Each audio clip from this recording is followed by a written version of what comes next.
Voltamos para o bloco final do nosso programa. Como trabalhar com pessoas difíceis é o assunto de hoje. Nossa conversa é com o consultor de empresas Kleber Rodrigues, especialista em liderança e motivação.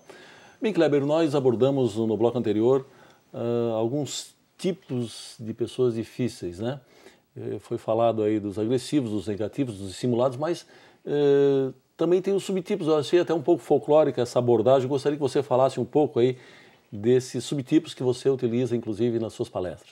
Claro, na verdade existem vários subtipos, né? E o que eu fiz foi classificar os mais comuns.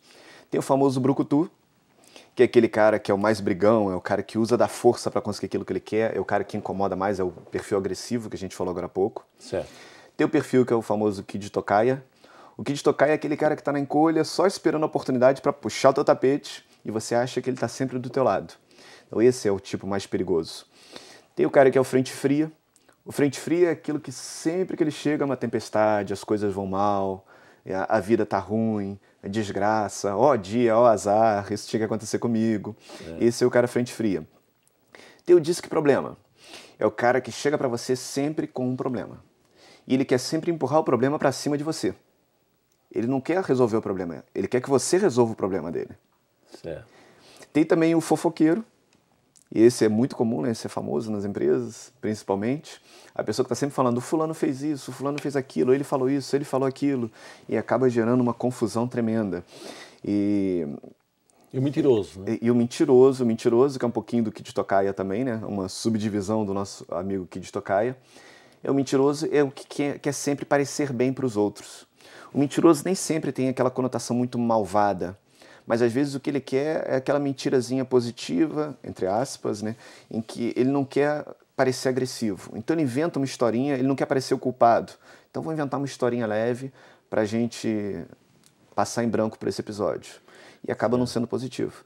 E o problema maior é que as mentiras, aos poucos, quando elas ganham força, quando ele percebe que dá certo, ele aumenta o grau na próxima. Aí deu certo de novo, aumenta mais um pouquinho. Daqui a pouco está caindo um elefante dentro da empresa, dentro do relacionamento com as pessoas, e a gente não sabe nem como que isso começou. Tá certo. Kleber, e quando o trabalho é executado em dupla e as duas pessoas, digamos assim, dá para catalogar como difíceis de lidar, o que pode ser feito a respeito? Bom, quando trabalha em dupla, a gente tem um problema. Quando trabalha em dupla e os dois estão em conflito, a gente tem um problema. Porque nenhum dos dois vai conseguir perceber o conflito. Os dois estão imbuídos na emoção. Então eu sempre digo, para a gente resolver um conflito, você tem que baixar o nível emocional e ir um pouquinho para a razão. Só que como os dois estão numa emoção muito forte, nem sempre porque os dois são difíceis. Mais uma vez, às vezes os dois entraram num momento difícil da relação. E muitas vezes é importante que haja um agente externo, uma pessoa que vai intervir, que vai ajudar a solucionar esse conflito. Aí vem o chefe. Aí vem o chefe, vem o líder, vem a pessoa da organização que vai ajudar nesse processo. Ou muitas vezes é um colega de trabalho. Mas é muito importante que as pessoas tenham essa consciência. Mas às vezes vem até uma figura externa no ambiente de trabalho que é acionada pela empresa para fazer uma intervenção. Também é muito comum hoje que as empresas contratem consultores para isso. É muito comum hoje o trabalho do coach, que é um trabalho diferenciado para o desenvolvimento e alavancagem profissional das pessoas. Ou mesmo um treinamento que possa ajudar as pessoas a se sensibilizarem um pouco mais sobre essa questão dos conflitos e a dificuldade de lidar com as pessoas. Muito bem, em suas palestras você identifica aí tipos de comportamentos que estão em oposição. Eu gostaria que você distinguisse, no caso, a postura do chamado do investigador e em relação ao que é conhecido como finalizador. O investigador é um personagem muito detalhista. O investigador é a pessoa que quer analisar os pequenos detalhes do problema, o que leva tempo muitas vezes. E o finalizador é o cara que é muito objetivo, o finalizador quer a coisa para ontem, ele não se planeja. Então são duas pessoas que entram em conflito o tempo inteiro. Porque um fala, olha, peraí, vamos analisar melhor. E o outro fala, opa, não tem tempo, a gente tem que fazer. Então para lidar com E às vezes os dois têm razão, né? E às vezes os dois têm razão. O problema é que hoje em dia a gente não tem muito tempo realmente para resolver os problemas. Agora, por outro lado, a gente precisa de um planejamento eficaz. Mais uma vez, a gente precisa buscar o equilíbrio. O problema é que nem sempre eu vou conseguir um planejamento adequado e nem sempre eu vou conseguir fazer as coisas tão rápidas assim. Então a gente precisa fazer as pazes com esses dois. Quando os dois estão em conflito direto, estão com a emoção muito forte, mais uma vez, vale a pena um mediador para ajudar os dois a controlarem os ânimos.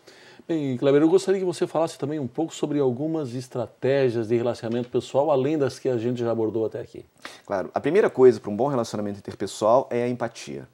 Empatia é entender o ponto de vista da outra pessoa, entender a cabeça dela, entender como que ela está pensando Se e por que ela está colocar no agindo. lugar.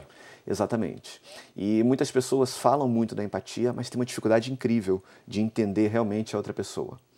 A outra coisa importante é, a gente tem que sempre que buscar soluções amigáveis. Porque os pontos de vista diferentes sempre vão existir. E a gente sempre pode aprender com o ponto de vista do outro. Então a gente pode transformar o conflito, que muitas pessoas veem como uma coisa destrutiva, em uma oportunidade de aprendizado, em algo construtivo para os dois lados. Além disso, é importante também a gente lembrar um truquezinho que eu sempre digo, é que as pessoas precisam se sentir importantes num relacionamento. Se a pessoa não se sentir importante, ela sente uma carência, ela sente vontade de exercer essa importância. E muitas vezes a forma de exercer essa importância, esse poder, é uma forma negativa. É a forma da pessoa brigar, da pessoa impor, da pessoa mentir ou fazer alguma outra coisa não muito ética. Então o que a gente precisa entender é que as pessoas precisam se sentir importantes e valorizadas. Então vale a pena a gente valorizar mais as pessoas, reconhecer o potencial delas, elogiar. O elogio anda muito em baixa na nossa sociedade, né? A crítica está muito em alta e o elogio está muito em baixa. Certo. E se você fosse fazer uma palestra para um auditório de chefias, de chefes, qual o recado principal que você daria para esse grupo? O recado principal para eles é que eles precisam entender que o conflito faz parte do processo de gestão. As pessoas difíceis são parte desse processo de gestão. Nós, como líderes, a gente precisa aprender a lidar com elas e transformar esse comportamento negativo em algo positivo para o crescimento da empresa e de todos os colaboradores. Muito bem, Kleber. O nosso tempo está esgotado e eu agradeço imensamente a sua participação. Muito obrigado, eu que agradeço. Chegamos ao fim do nosso programa. Hoje recebemos dicas de como lidar com pessoas difíceis no trabalho. Conversamos com o consultor de empresas Kleber Rodrigues, especialista em liderança e motivação. Visite o nosso canal no YouTube. Após a barra é só digitar Justiça do Trabalho SC sem cedilha. E você também pode nos seguir no Twitter no endereço TRT_SC. E se preferir, envie uma sugestão de entrevista para ascom@trt12.jus.br. Voltamos semana que vem com mais um tema do seu interesse. Até lá!